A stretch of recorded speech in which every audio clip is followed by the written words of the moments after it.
Hey, before we get started here, I want to talk about the beer sponsor of this show. And you guys already know that it's a great tasting, less filling Miller Lite because since the dawn of mankind, we've cooked our food over an open flame and debated the best way to grill. One thing that's not up for debate is that grilling and beer always go together, and not just any beer will do. Whether you're doing barbecue Texas style or just celebrating a Wednesday with burgers and dogs, you need a beer that tastes great and is less filling, so you have more room for your food. You need Miller Lite, Chief. You need Miller Lite. I am only grilling meat this summer, and that's my goal. I don't want to cook any other way. So far, it's been a hit, and the only thing that makes it better is that Miller Lite. It's awesome. It's awesome. It's the best. Just got that can in your left hand, right hand, whatever you feel better with. If you're going spatula in the right and the left. That's how you do it. Yeah, just, however you like to do it. Doesn't matter. Just make sure you keep it simple with Miller Lite. Because with the Miller in your hand, grilling doesn't just taste great. It tastes like Miller time. To get Miller Lite delivered right to your door, visit MillerLite.com/midshow, or you can find it pretty much anywhere that sells beer. Just make sure you celebrate responsibly. Miller Brewing Company, Milwaukee, Wisconsin. 96 calories and 12 ounces per can. All right, Chief. Bang, bang. Welcome to the show. It's the Eddie and Chief in the morning, I guess. It's just us two. Yep. As we said on Tuesday, our friend White Sox Dave's in Germany. Danny's scooting around here, doing social stuff. Scurrying, I would scurrying, say. Yeah, that's a good way to put scurries. it. Yeah, and we're staring down the barrel of May 30th sports in Chicago. Light week. Light week. There's just nothing going on. Yeah, but I think naturally, given our last discussion, that was probably the most passionate last week about Caleb Williams. Yeah. And Dave being so optimistic about how, like, essentially saying to me that there's just no way this is built to fail. Yeah. I would, yeah. Immediately the next day, which is like so White Sox Dave Mush fashion, the Caleb Williams reports come out. I put those in quotes that he played so poor against the defense. Yeah. And, he had to be pulled. I think I saw one thing. They threw 7 straight interceptions. Yes. Yeah. Which, I mean, I'm on both sides of the fence on this one because every time I see a clip of him completing a pass, I'm like, ooh, baby, I get a little tingly. But then when I read the reports that he's struggling, I'm just like, I do like the Allen Iverson meme, like we're at practice. Okay, like, what are we talking about? So I've been kind of hypocritical on this issue. I just don't think it matters that much. Get your interceptions out of the way now. There are people. I feel like there's a contingent of fans, and I don't think that they're necessarily just like the Justin Fields stands. It feels like there's a group of people who want to see Caleb fail. Like, you think so? It feels like I thought people were excited to read that those. I'd say that's very small. I'd say I didn't say how big the group was. Yeah. I think it's a very small minority if that exists. The people that love to die on their hills and the Justin Fields people, I'm sure they've all come over to the good side and been like, hey, we root for fucking the GSH on the sleeve. That's our team. We root for the C on the helmet. And I think you could put you and I in that group too. Like, we were in on Justin Fields until we couldn't be anymore, and It was like, this is the right decision to go to Caleb Williams. But I think that there's two types of fan that were kind of got a little excited about reading about the struggles in minicamp in fucking May, and they're the people who were the hardcore Justin Fields fans, like hardcore crazy people.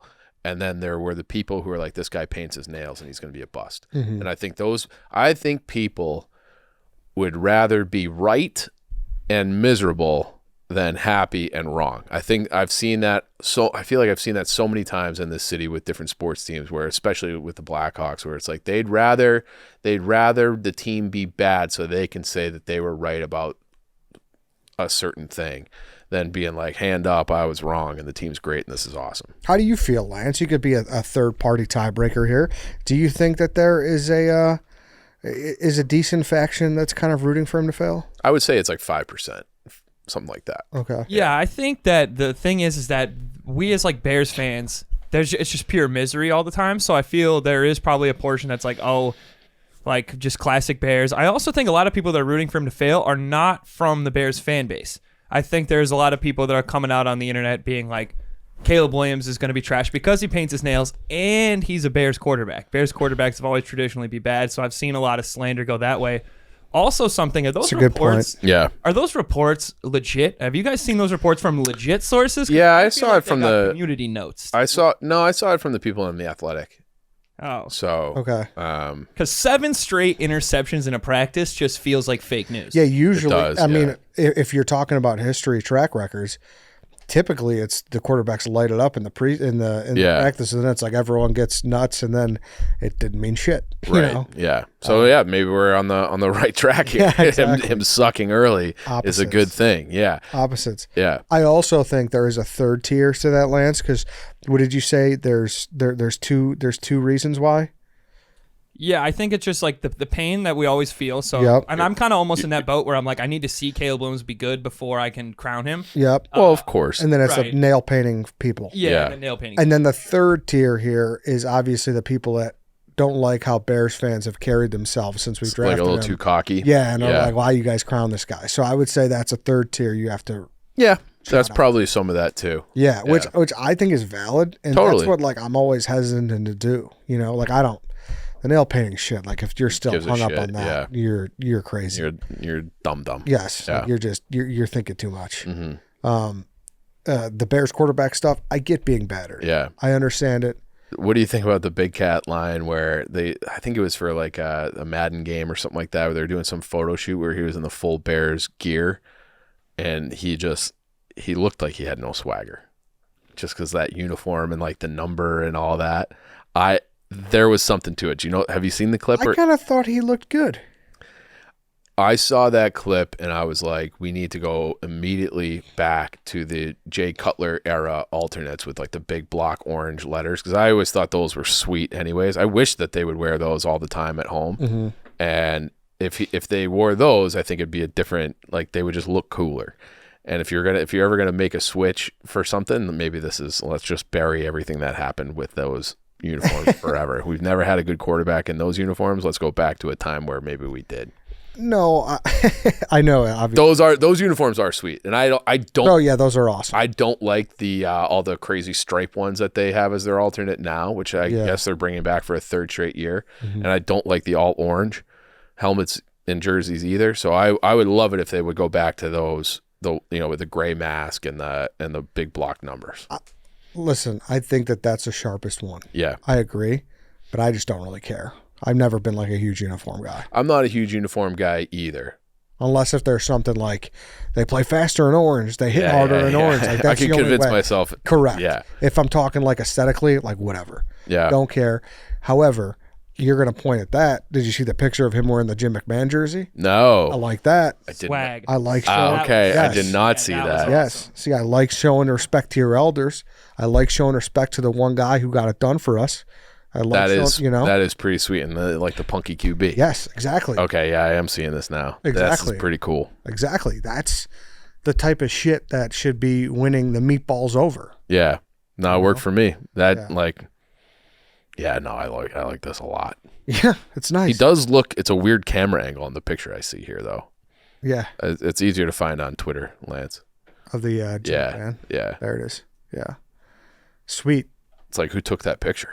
A giant? I don't know. Yeah, probably. Yeah, Darn all right. yeah. But yeah, that's cool. That's a nice move. I feel like he knows how to play the game. Like he knows how to ingratiate himself to fans, because this gets me rocked up a little bit. Yeah, I it's like that nice. a lot. Yeah. It's nice. It's I shit do that- think 18 with the Bears font is tough. Their number font. I guess. Yeah. I don't know. I don't like aesthetically pay attention to shit like that. So if you Jersey do. people agree with Yeah. Chief, let them know. I like 18 more than I like 13. I think it would have looked worse than 13. I think 18 kind of hits. You think so? Yeah, Keenan Allen is going to be a great wide receiver in 13. Though. Yeah. I like that. I love the fact that he gave it up for True, Keenan Allen. true. Yeah. Yeah. There's all shit like that. Yeah. There's all shit like that. I do think there is a variable here with when you go back to the fan base. I don't think necessarily people are rooting for him to fail, but like I just think there is a lot of cautiously optimistic people too, like Lance just said. Like we're going back, like I don't know. I just have a hard time with Dave being so like no, especially when it comes from a horse's mouth, from a horse like him. Yeah. You know? But you do have to give him credit. Like, he was never on Justin Fields. Totally. Yeah. Totally. So, but like, just because you're right about one thing doesn't mean you're right about the next thing. I agree. But like we give him a hard time historically when he's like, nah, he stinks. For sure. And that drives me crazy because it's like, you can't just be like, your job is to talk. If your analysis is, he stinks, like, you got to do a little bit better than that. Yeah. And talk about it, why he stinks. And he did the same thing with Eddie Jackson. Now, he ended up being right about both of those guys. So, like, I do think that Dave has like a decent football eye where he can make an evaluation, and he's all in on Caleb. So, we'll see. We'll see how it goes. And so I'm not dismissing it because it's Dave necessarily. And I'm not dismissing it either because he's not here. But at the end of the day, too, it is easier to pick out negatives and positives. Yeah. Right. Like you'll all, historically, there's just not many great quarterbacks. So if you're gonna just throw your money into the bucket where it's like, hey, it's easier to say. It's easier to say it's not going to work out because it's so fucking hard to make it work out. Yeah, that's just a fact. Yeah, but he is on the opposite side now, so we'll see. We'll see if. But like you're talking to a microphone for your job. Like, you're going to have wins and losses. He also, I think he was anti-Roquan at a point or something. He definitely has. Listen, we all have our L's and our W's. I got a lot. That's just a fact. Yeah, that's just a fact. So, I don't know. We don't need to spend too much more time on this, but my concern level about Caleb Williams having a bad practice, not shocked. He should have bad practice. Yeah. He's a fucking rookie. Yeah, and that's a good defense. Yeah, that's just the way it's going to be. So, and that is kind of one of those things too, where if you think about it, that's a unit on defense that was very good at the end of last year, has no system changes, really no significant personnel changes other than Byard stepping in at safety, where the offense has your top 3 wide receivers are all new. You have a new tight end, you have a new running back, you have a new offensive coordinator, you have a new quarterback. So, like, the defense, like, by definition or by circumstance, is going to be further ahead at this point, not just ahead of the rookie quarterback, but ahead of everybody learning the new terminology, everybody learning the timing, everybody learning everything, where the defense is like, yeah, we've been doing this for 2 years. Mm-hmm. So I think there's something to say for that too. Like, I have zero concern. There's nothing about that practice, the reports of him struggling in minicamp, that make me change how I feel about him for the season and beyond. Agreed. Yeah. Agreed. Any other Bears news and notes before we move on? The only thing I have is congratulations to former Bear Tariq Cohen. Yeah. I mean, he got signed by the Jets, if you're unfamiliar. Hasn't played since 2020. Which is shocking. Yeah, Week 3 Atlanta game where Foles took over for Mitch was amazing comeback. Yeah. I think he had 14 carries on that year, so long time out of football. It really is. He was as electric as it gets with the ball in his hands, and like the backflips, catching 2 balls at one time. Like, he was sensational to watch when he was healthy. So I hope that there's something a little bit left in him. Something, if I had to bet money, I bet you he wouldn't make the team out of camp. But I wouldn't go that far. But what? I respect your opinion. Sensational to watch. Dude. He always, for me, left a little to be desired. And I think you're talking about a guy who's 5'6" as a gadget player. Like, that 2018 year, he made a lot of plays and was a good punt returner. Like, he's an anomaly. Don't get me wrong. Yeah. I give him credit for that. He's just a small guy and he's overcome a lot. But I loved watching him play. I don't really get that. I always thought Nagy used him kind of funny. Well, that's Nagy. Yeah. Yeah. And I thought he kind of force fed him into situations. Yeah, I would agree. Like, every time that they would give him the ball, they ran him between the tackles a lot. Exactly. And that was like a weird situation, it felt like. Yeah. So maybe I have not distaste, but not as high of opinion as you do, because I remember moments like that the most. Him in the open field, I guess, is what I'm talking about. How his usage was, it never made sense because they had other backs. And his 2018 was great. He had over 1,000 all-purpose. Yeah. So that's the year. Like, everything after that, for everyone involved with the Bears, was a problem. Yeah.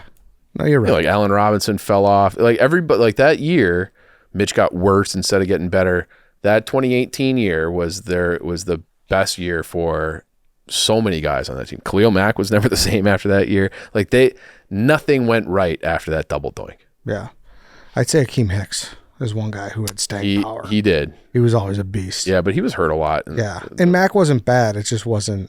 He wasn't like ruining games the way he was, and he was hurt quite a bit. Yeah. So Danny Trevathan fell off. Yeah. Eddie Jackson had like an abysmal run after that. So, dude, it is crazy how much that team fell on their face. Yeah, I mean 29. It's just the defense slowly went down the hill. Like came out in that fucking T formation in 19. It was just like this. What are we doing?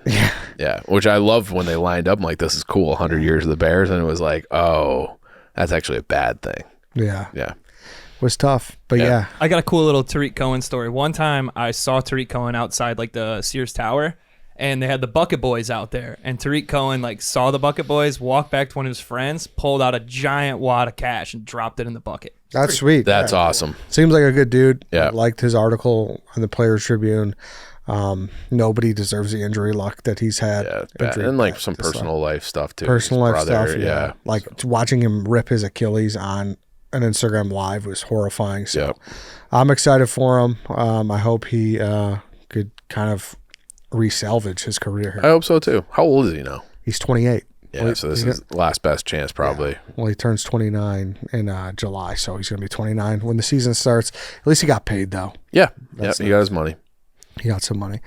All right, we could move this thing along. Before we do, though, I want to talk about Chicagoland Chevy Dealers. You got that Blazer, Chief? I got it. I can't wait. So Saturday is the Barstool pickleball thing out in Algonquin. It's not exactly easy place to get to. For me, I don't care. I'm picking up Jake Marsh, and we're road tripping out to Algonquin, play a little pickleball, and it's going to fly by like that because it's got that big, powerful engine, plenty of room, car play, the whole thing. I love that Blazer. Yeah, and listen, summer road trip season's here, so you need to make sure you're get all tuned up, ready to go. It's a perfect time to buy a Chevy. Check out that SUV lineup. The new Silverado truck has all the space you need to comfortably get to where you're going. ChevyDriveChicago.com is the latest offers on all vehicles. It can help you find your local Chevy dealer. Every Chevy is a number one pick. ChevyDriveChicago.com is the official truck partner of the Chicago Bears. Go to ChevyDriveChicago.com to learn more. Yeah, that's what you got to do. Yep. One more time, ChevyDriveChicago.com. Go check out that fleet. It's that easy. All right, we could roll this over into the anxiety inducing Chicago Cubs. Dude, it's bad. It's bad. Like I kept flipping back and forth because there was a lot of sports last night. So the NBA game was good, the NHL game was awesome, but it's like I was locked into the Cubs because like there's no way that they're gonna lose this game too. When you get a start like that from Ben Brown, also. I'm off of the Ben Brown to the bullpen discussion. So when you were gone 2 weeks ago, we had Ceramian from Bleacher Nation, and I kind of pitched that idea because you're getting Wicks back. You know, you have pretty good starting pitching depth once Wicks and Steele are both back and fully healthy. He's too good as a starter. Steele. Almost everyone's too good as a starter. Something's got to give here. Well, I know, but like if you have arms, he's probably your number two though. You know, Steele's one, and he's probably two. Dude, that performance last night was so dumb. Awesome. And it's a fucking shame that we have to sweat out wins when guys are throwing no-nos through 7 innings. I know. It's a shame. How can this keep happening? Because, I don't know. I don't get it. Like, it's not like they're pretty healthy now. You know, like, so Swanson had missed a couple of games. But it's like Happ has just been struggling. Horner's been struggling. Horner's picking it up a little bit. And Happ hit 2 home runs against the Cardinals. I mean, just... Yeah, you just got to get it going. Yeah, because that lineup, like when you look at it on paper, you're like, this is a good and deep lineup. But when Bush fell off a cliff, you know, after his hot start, I said this when we talked about it on Wake Up Mincy a little bit.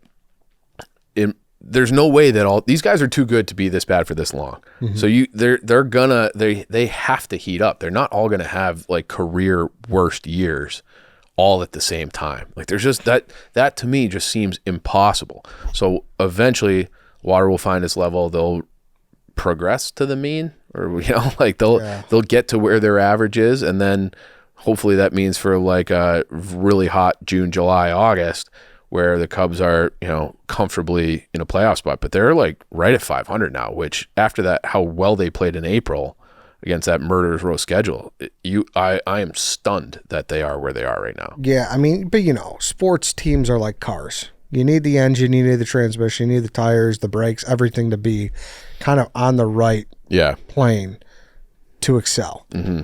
And they just can't seem to get everything all together. No, I know. They just can't do it. And it's like, I think... Because now watch. I am concerned about the back end of the bullpen too. But like... How can you not be? Right. But like that, because the starting pitching has been great. I do think the offense will figure it out. But like, I don't see a solution for the back end of the bullpen. So so that's what going to be a problem all year. How many months are you going to let go by before you make some kind of a move to stabilize that? Because it's not it right now. And the bullpen last year was a strength, and it's dog shit now. Mm-hmm. So they have to do something. Otherwise, you're just going to like let the division slip through your fingers. Yeah. And they are more talented on paper than the other teams in that division. I agree. So you're playing below your punching weight here. Yeah, but you're just, I don't know, they just can't get everything all together at Yeah. once. And that's why it's like you got to, with the starters, if you got so much good starting pitching, you kind of need someone's got to flip.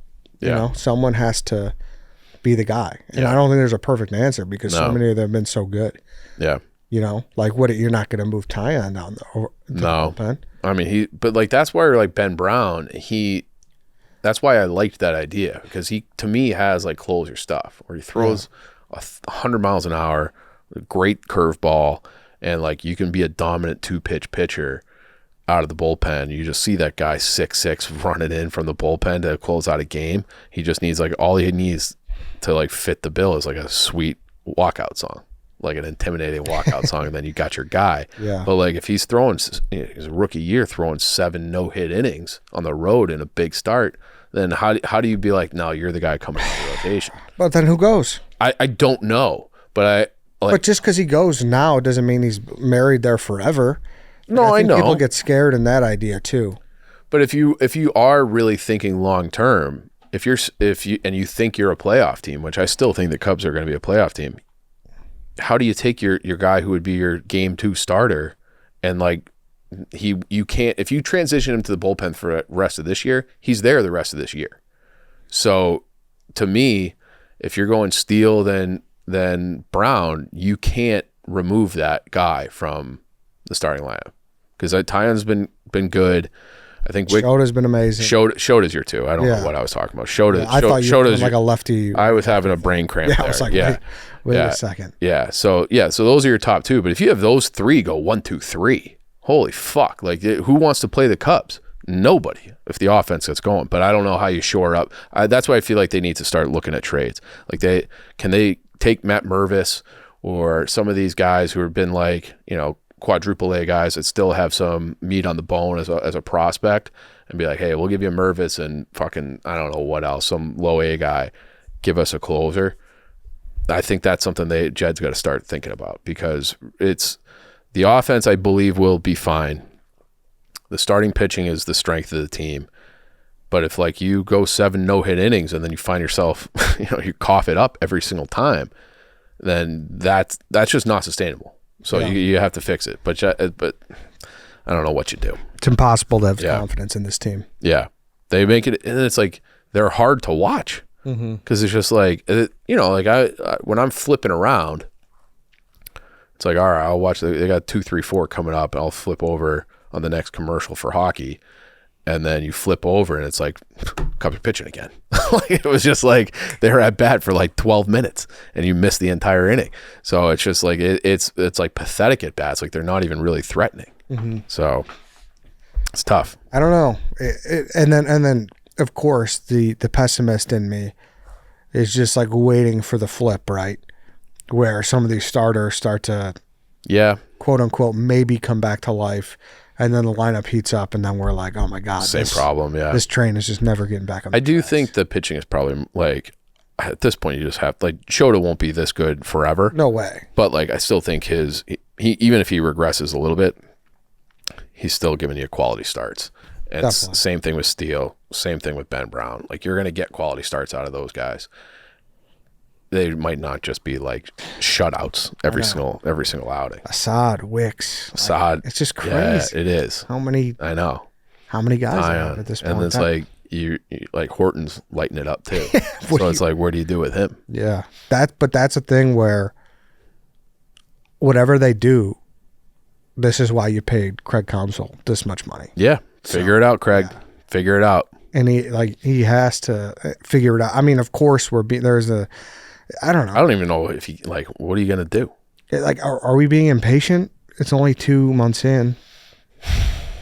I don't, but it'd be one thing if it's how they're losing though, too. It's how, it's like they can't, even how they're winning. Like, and I said this on one of the other episodes, they need to have some easy wins where you're not just taxing the bullpen and, you're exhausted and every game is a sweat. Can we get a 10-2 win? Where you're kind of on the beach by the 6th inning and you're just on cruise control. They don't have it. It seems like, when was the last time they had something like that? I can't think of one off the top of my head. Like, it's every game is a fight, and that has to be mentally draining too. Totally. So I don't know, Craig, Jed, and obviously not just on them. I think it's more Jed than Craig. Yeah. Well, I'm saying it's definitely more on Jed because he assembled the roster, and it's his bullpen. But I'm saying it's Craig's job to figure all that out. Yeah. Because you need to put... Here are the ingredients, make a meal. Exactly. You need to put the pieces in place.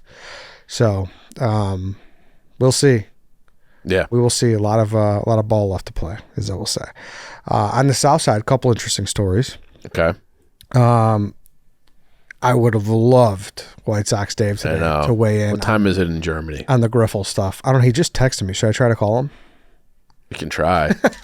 Would it work? Yeah. I mean, he's texted me from over there. Yeah, he just texted me too. All right, we'll call him.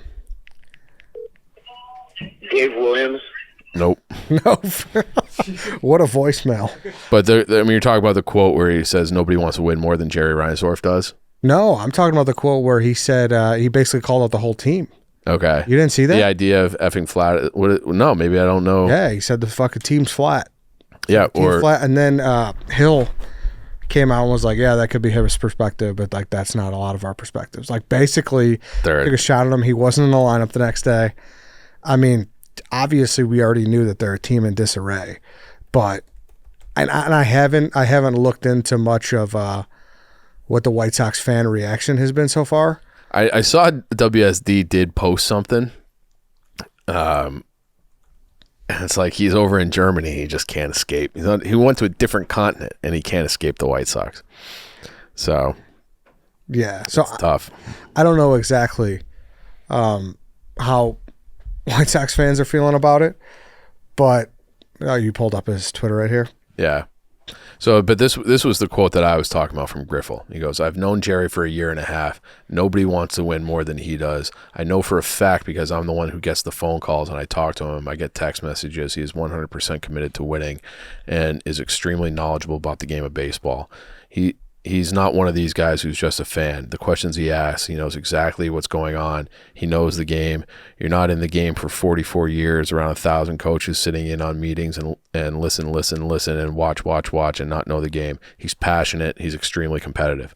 Like that quote that sounds like a guy who's like looking around and he sees how long Kenny Williams was there and he sees, he's still got his La Russa still, kicking around the club, still getting a paycheck, where it's like, if I just say the right things about the big guy, maybe I can stick here, because there's no way that you can look at Jerry's track record of spending since he's on the team and their lack of success outside of lightning in a bottle 1 year and be like, this guy loves to win. He cares about winning. Like, you don't.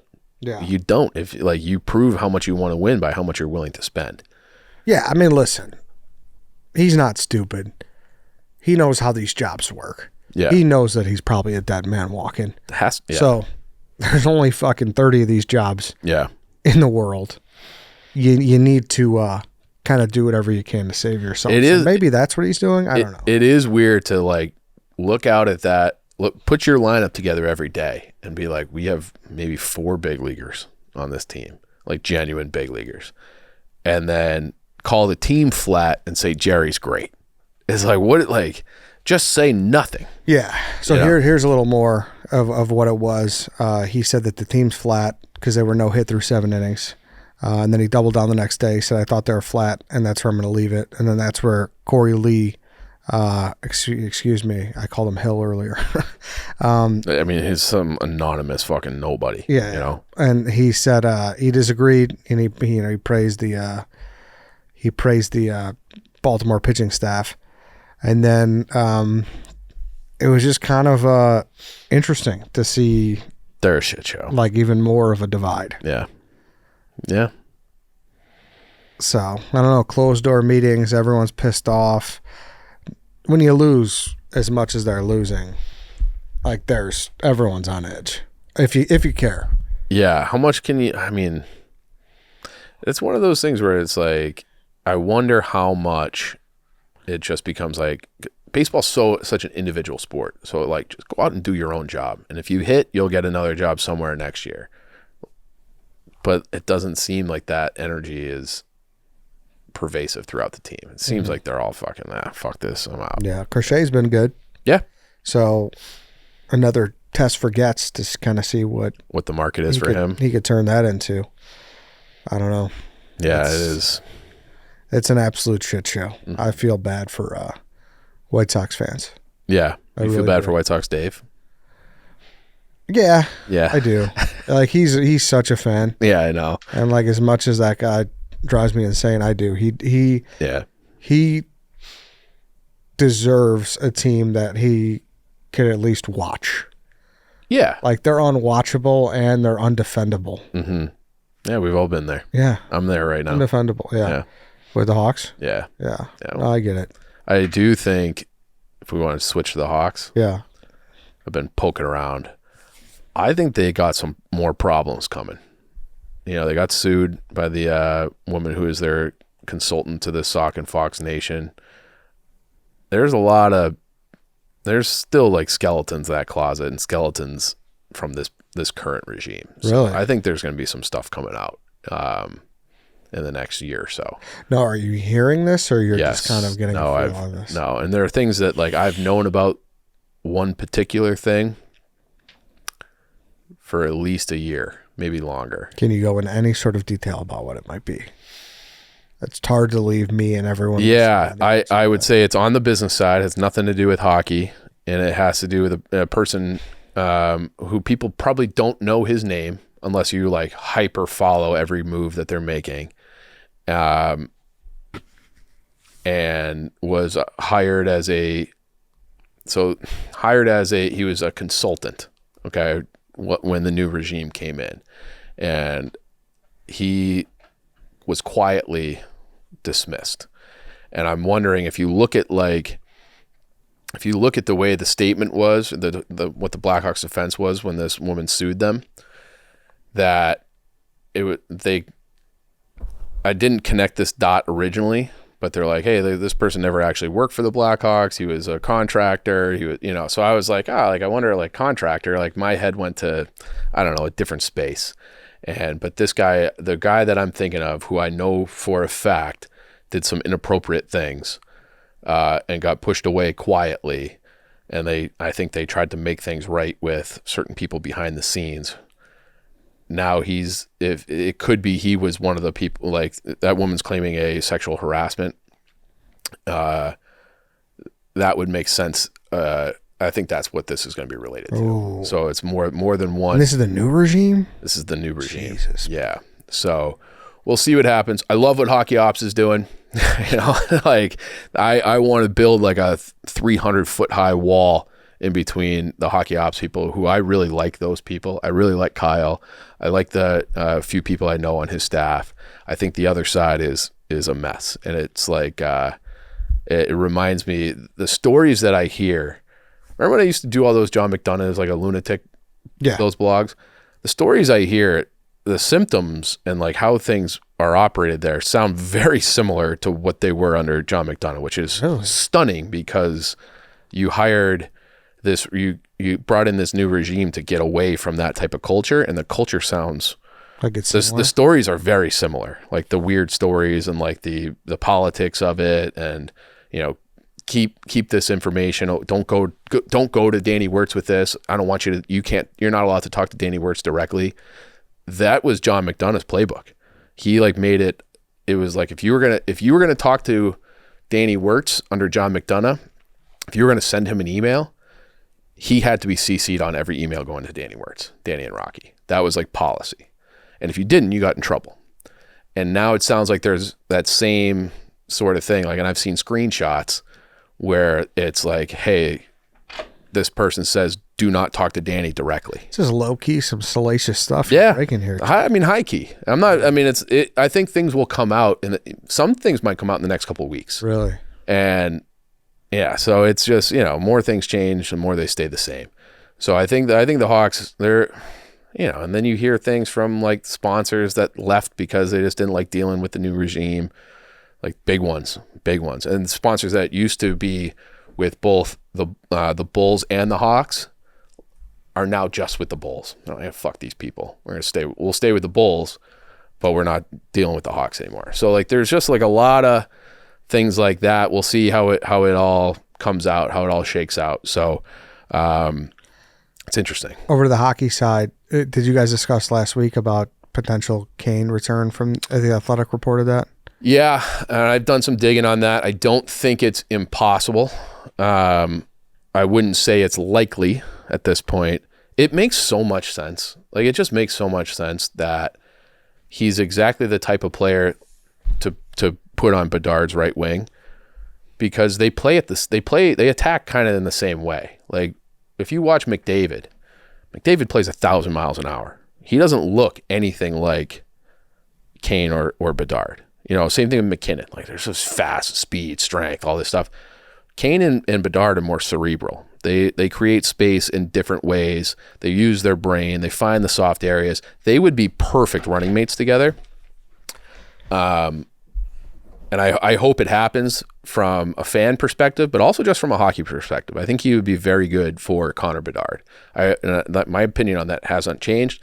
And maybe it was a thing where it was like, we don't know how to navigate, getting rid of Taves and keeping Kane. We're unsure about his hip. He's having this crazy, surgery, but he's a point per game player for Detroit, and he never got rid of that house in Lake Forest. He wants to be here. I hope that they can find a way to bring him back and have him be the captain until Bedard's ready and break every record here and be the greatest Hawk who ever lived. I hope that's what happens. I also think that they are going to sign a big free agent up front too. Stamkos?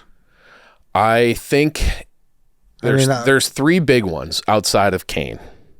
They are Jake Gensel from Carolina, Sam Reinhart from Florida, and then Stamkos. Those are probably the top three available free agents. I think it'll be a guy like that.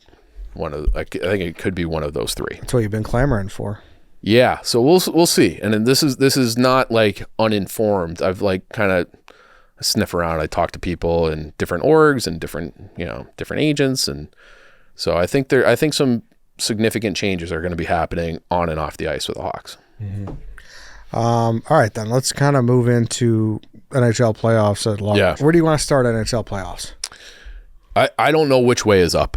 Okay, like every time, like I thought Florida would handle the Rangers in like 5. Like the Rangers have had a good year, but they've always had the edge in goaltending. They don't really have that. Igor and Bob, to me, like when Bob's locked in, he's as good as it gets. And the Ranger and Igor's great too, but it's not like they have some big advantage in goal. I watched game 1 and it was like the Rangers had no answers for the Panthers forecheck. Like they were on them, physical, getting the puck to the slot, like we're just winning everything. Rangers couldn't break out cleanly. I'm like, they're going to make quick work. And the Rangers ripped off 2 in a row. And then I'm like, fuck, like this is, then I'm watching the game last night, game 4, and the Rangers power play has not been like that great. It was looking sharp and crisp when they got a goal, the Trocheck goal. And I'm like, holy shit. I feel like the Rangers are playing pretty well, and then they get the power play humming. Like they might just win the cup, because I think that the team in the East I think the team in the East is going to end up winning the Cup. And so it's like, man, like are they really going to do this in New York Rangers, 30 years after they won it in 94? Like it seems like it's all coming together. And basically as soon as I tweeted that, the Panthers like went back into like that insane forecheck mode. And they flashed up a graphic where it was like shot attempts from the slot.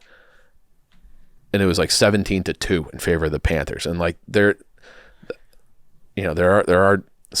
it's a high percentage shots, just like in basketball, where it's like if you're getting easy buckets and easy shots from the paint, like you're going to score more.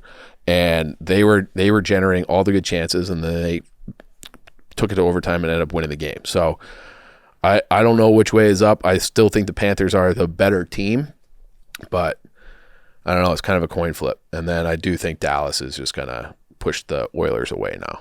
Is Florida Dallas like a nightmare for the NHL? I think if you ask Bettman, and I can have New York City against the best player in the world, he would come himself. Yeah, but I think those are the two inferior teams. So nightmare scenario. It's going to be because it doesn't have like the names and lights kind of thing. But the hockey will be phenomenal because they're both big, they're both fast, they're both mean and tough. Like there will be fights in that Stanley Cup final. Like it will be a war. It'll be great. But it's Florida against Dallas. So I do think there's an element where like people will be like, fuck, yeah. Yeah, that's what sucks when it comes to this stuff. Yeah. Because even if you go to the NBA, there was a whole big storyline last week or a couple weeks ago, I should say, when the Knicks got bounced by the Pacers, and the coverage for the Knicks versus Indiana, because they're a small market, was incredibly lopsided. Mm-hmm. But I don't know, that's just kind of where the cookie crumbles. Yeah, and like even me, like I don't really give a shit about the NBA. I certainly don't care about the Knicks or the Pacers. I would have liked Boston, New York, Eastern Conference Final. 100%. Would have been awesome. Even though like New York was severely battered. Yeah. Brunson probably wouldn't have played in that series. Right. So the basketball, similar to the hockey, would not have been as good. Not that this one was good either. Yeah. 4-0 Boston. But totally. Yeah. There were good games, though. Yeah. Boston just looked incredible. Yep. To kind of gut out those end of the game wins. But yeah, it's kind of interesting how that works. Yeah, it is. We're just suckers for storylines and drama, and that's the best. Sports are the best reality TV there is. That's why it's so compelling. But yeah, like I personally, like I know what Gary Bettman and what the casual hockey fan wants. I kind of want Florida and Dallas because I just think it'll be so mean. And I love the violence and I love the hitting and all that. And I think that series will bring more of that edge and like that warrior mentality, because Florida got so close last year. Dallas has been to a final somewhat recently. Dallas has all these guys too. Pavelski's never won one.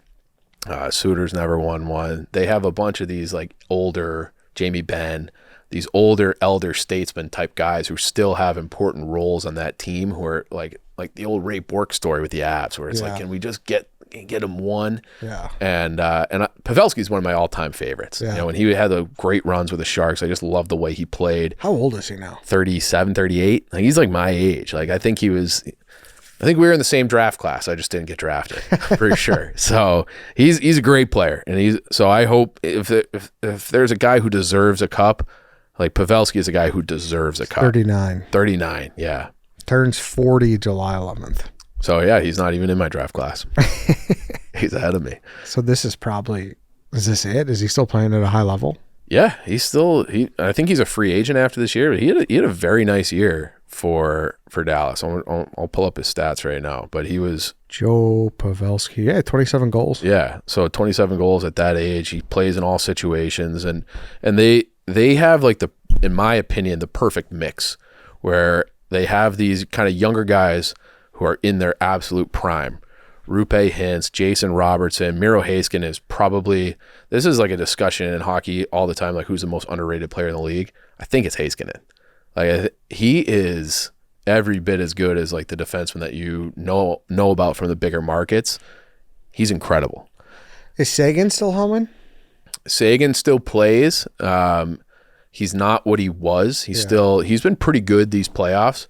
But there were moments in the beginning of the playoffs where he was on the third line because they have like these very young guys. They're just loaded. Wyatt Johnson, Logan Stankoven, like they have like that mix that you need of like the grizzled veteran guys in their prime and the young legs, like the truly young legs where they don't know that they're not supposed to be here kind of thing. They have that perfect kind of mix. Thomas Harley's in that group too. So as like the young guys, I love Chris Tanev. That's who I want the Hawks to sign as a defenseman this summer. So yeah, they got a lot of really good players, and they really are a fun team. They're a fun team. Yeah. They're a fun team. Robertson had the hat trick the other night, and he even said like his third one was like what are you trying that for kind of play? Like banked it off the goalie short side. And he said that if he hadn't scored the first two, he's like, I would never have tried that. He's like, I was like a heat check kind of moment. So he's a great player, American. So it's been fun. The first round I feel like is normally the best because it's so crazy and there's just a million games going on. I was a little bit underwhelmed by the first round this year. These last two rounds have been incredible. So I really enjoyed it. Good, yeah. And the NBA playoffs have been so weird. Yeah. It's been... Those ones kind of lost steam to me a little bit. Well, it's weird because when the series is close, like we had a couple of game sevens, obviously, before the conference finals, and they were, the T-Wolves game was crazy. Yeah. T-Wolves Nuggets. But all the games in those series were blowouts. Yeah. And then now we had a sweep. All the games are good, but it was a sweep. Yeah. Yeah, it is weird. And now it's, there were some good games too with Dallas and Minnesota, but it's 3-1. Yeah. And like the ending of that game too, where Luka hits like the 35-footer while getting fouled. You're like, holy shit, play. They missed the shot. But Karl Anthony Towns, man, dude, Charmin. God, I just couldn't. He hit those threes though, right when you need them. He did, Lance, but I just couldn't imagine being emotionally invested in that guy. Can you imagine? He would fucking kill me. Can you imagine if he was on a team with Kobe? He'd probably turn into Kwame Brown. Kobe would mentally break him. Yeah. Yeah.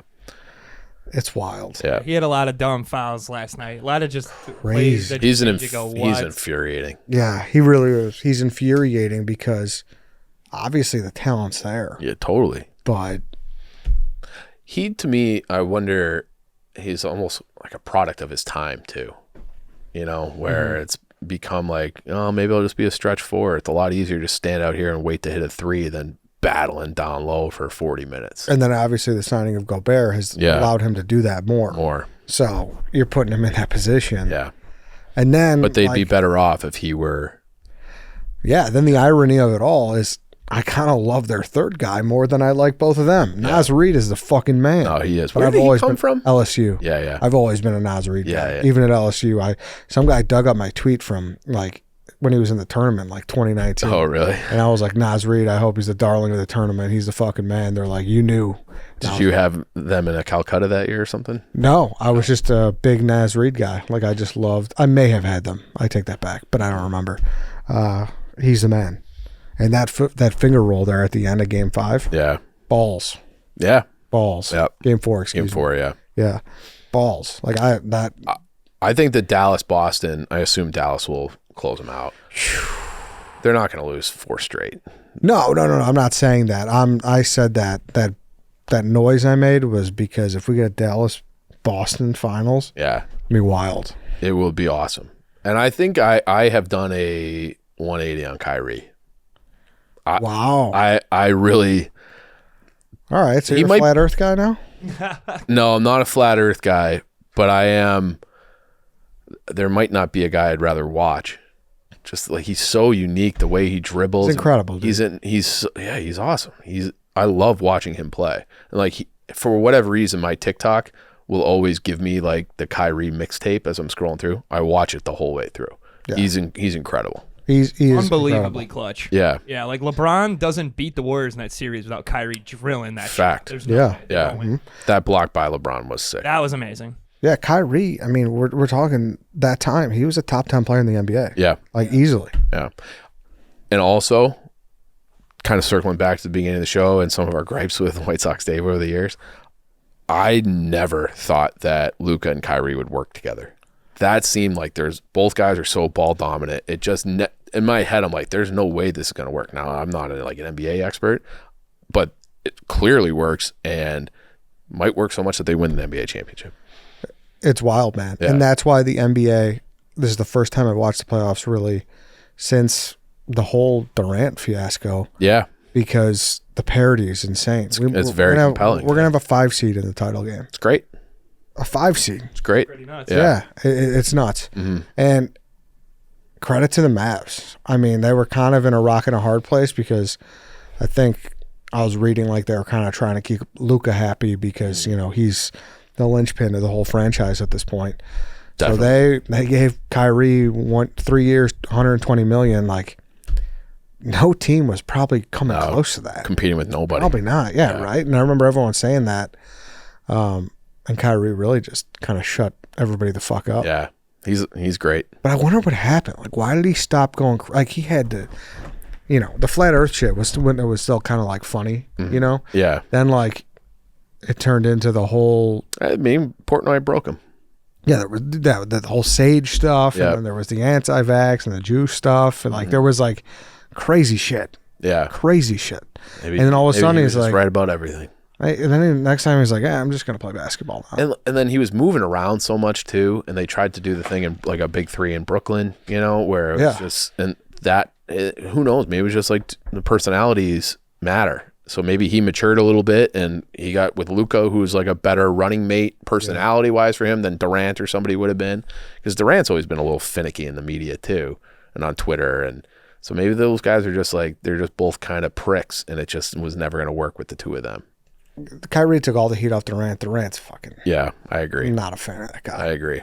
Just not a fan. Former Bull, Derek Jones Jr. Absolutely. Yeah, I saw your tweet last night. I mean, he's just dunking everywhere. The dude's just catching alley-oops, hitting threes. It's just like, where was that? I mean, it was there, but now he's like taking it to another level. Derek Jones Jr. is doing awesome in the whole playoff so far. Yeah. I mean, Lance Daniel Gafford starting. Yeah. Yeah, another former Bull. Yeah, this is crazy. If they just and we need a big like Gafford. Exactly. I wonder if the Bulls had just been like, all right, we're bringing in Billy Donovan, but we're not doing the rest of this shit. We're not trading for Vooch. We're not doing any of the other trades, but we're keeping Laurie. And so it's like Laurie, Kobe, Levine, and these role guys. That's probably a pretty fucking good team. Yeah, you wonder where that team gets. Yeah. Laurie's averaging 25 a game. Yeah, The stud. Jazz. Yeah. Like, I don't know if he's... Keep Max Strus. It's honestly... like, it hurts to see how many of these guys have gone on to be... And I hate Levine, but like, that supporting cast for him would have been pretty fucking good. You just had to be patient. Yeah. Yeah. And they would have had the picks from the Vooch trade too. So if you get a couple more, I'll tell you what though, I don't think it's worse than being a Nets fan though. No. Being a Nets fan has to be the most miserable experience ever. Like, I kind of thought it was bullshit that Frank the Tank disavowed them and disowned them and took over the Knicks, which still kind of is. You can't really quit on a team. That's just not how it works. Because if that was the case, like, White Sox Dave would jump ship and become a fucking Brewers fan tomorrow. Yep. But you go from that abysmal KG Pierce trade that, if you look, it turned into Jaylen Brown and Jason Tatum more. Dude. And then you go from that to, throwing away the whole cupboard to make the big 3 of Harden, Durant, and Kyrie, to having it blow up in your face twice is awful. That too. The other thing with the Celtics, Portnoy retweeted somebody who put it out there. Okay, so when they got Tatum, that draft went Markelle Fultz, Lonzo Ball, Tatum. When they got Jaylen Brown, it went Ben Simmons, Brandon Ingram, Jaylen Brown. So they got probably those are the 2 guys that you would want in retrospect, and they got him at 3rd. So like they never had like the lottery luck, like, oh, we got our number 1 pick. Like T-Wolves got the number 1 pick, and like they did the right thing. You had to have 2 teams mess up in back-to-back drafts with the Lakers and the Sixers, and they both messed it up. Now the Celtics are on the verge here. Yeah. And those guys are still pretty young. It feels like they've been around forever, but they're still like in their they're definitely young guys for sure. I mean, they just paid Jaylen Brown a fuck ton of money. Yeah, he's a good player though. Yeah, he is. No, I mean, and you had to do it like all NBA, like that's just what you have to do. But it's going to be a hell of a championship, man. Yeah, I'm excited for it. I will be locked into that. Yeah. Both finals. Stomping on the logo. There were times, I can't remember what year it was, where it was the NBA finals. And it was the Warriors against somebody. And I'm like, I'm watching Game of Thrones on Sunday night. It's game 6. I don't give a fuck. I'm watching Game of Thrones. Yeah. And like that would not happen this time around. Mm-hmm. Boston fans are going to hate Lucas so much too. Oh, yeah. Love that. Because of how much he complains about the calls and stuff. I think Portnoy has already released like anti-Kyrie and anti-Mavs shirts. I saw he released a Kyrie one. Yeah. Rightfully so. I mean, I'd fucking hate that guy. Yeah. If I was a Celtics That was fan. such a weird team. Because on paper, because that was when they had Gordon. Yep. They had Gordon, Kyrie, Tatum, Brown, and Terry Rozier. Marcus Smart. Yeah. Like they had so many guys, and they were worse when they were healthy. And it's just they had to blow it all up, except for the 2 youngest guys. Yeah. It's crazy. Well, I mean, Kyrie was disgruntled. Yeah, and Gordon was too. I've seen him like do interviews where he's like, we had 8 players only meetings about how there's only one ball. And he's like, as soon as the game would start, he's like, we're all just back to doing our own thing. Really? Yeah. I don't think I saw that. Yeah, it was on like, there's so many like NBA player pods, and I see the clips of them. They're all awesome. Like they're so much better than any other sports, like active player podcasts. There's a ton. Yeah.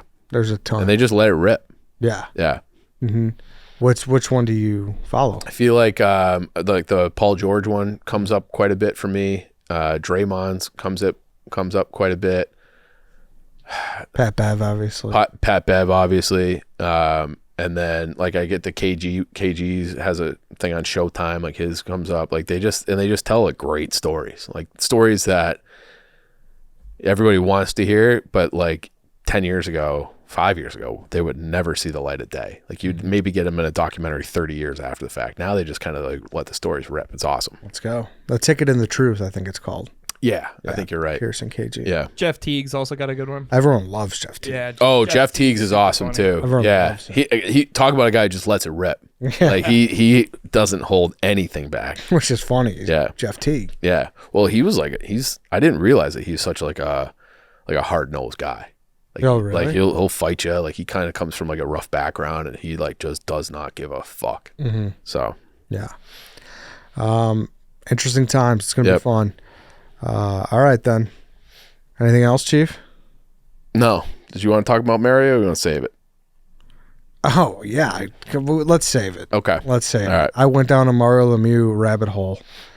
We could save another day. I completely forgot to get into it. I got caught up with this.